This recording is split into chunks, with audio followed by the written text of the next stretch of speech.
Okay, Shua, we're going to show you how to do a proper soldering joint. You're going to need to make a little pool of solder on your nickel before you start. So, just heat up the spot with your soldering iron. Add solder until you make a little pool.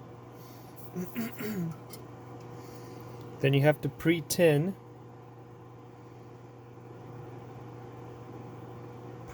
your series connections. So put solder on the tips. And then what I do is simply put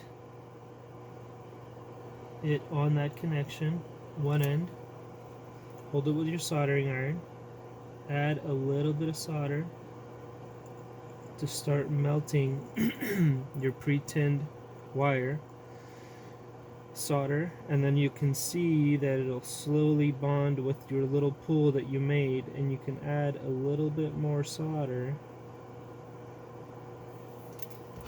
And then what I do is I hold it with anything you have, another tool, tweezers, whatever you have. You can hold it down until the solder cools, and then you have a nice connection.